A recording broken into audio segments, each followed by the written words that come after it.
A black man in New York City was awarded $2 million because he repeatedly failed the New York teacher's test. He failed his way into $2 million. How did that happen? Well, affirmative action run amok. Do you want to hear the story about the black man who repeatedly failed the teacher's test, who was awarded $2 million by New York City? You think I'm joking? No, I'm not joking. Education in America is in a sorry state. We're behind other nations in the world. Our children are not learning. And what does New York do? They decide that if you're black and you repeatedly fail the teacher's test, then it must be racist. And so in this particular test, it's my understanding that 90% of the whites who took the test passed it, about 54% of the blacks and 50% of the Hispanics passed the test. So they decided that if 90% of the blacks and 90% of the Hispanics didn't pass the test, then the test must be racist. I think that is ridiculous.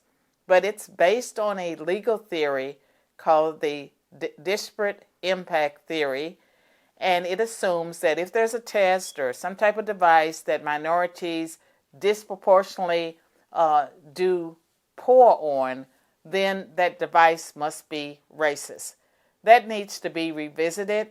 When you think about education and teachers, it doesn't make any sense. And what excuse will the white teachers use? Because at least 10% of the whites were too dumb. Oh, excuse me, I didn't mean to say that. 10% of the whites didn't pass the test. What are we going to do about them? And what is the solution?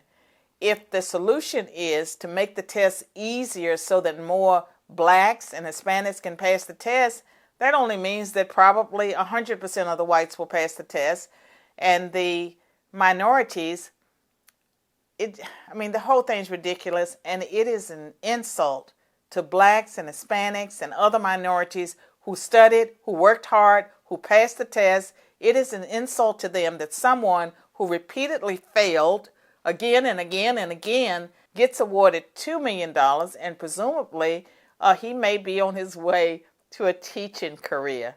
Maybe he'll even get tenure.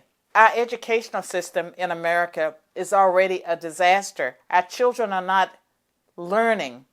Why would you want any teacher who couldn't pass a teacher's exam? It doesn't make any sense. That's where we are, and that's why it's important for us to eliminate race-based advantages that would allow someone who's clearly not up to snuff, not qualified for the job, to walk away with $2 million of taxpayers' money. Yes, folks, I'm passionate about this. I think it was wrong, and I think that we need to revisit the court's ruling and reasoning on that particular case. It ought to go back to the Supreme Court, the whole theory of disparate impact, because clearly it's being abused right now.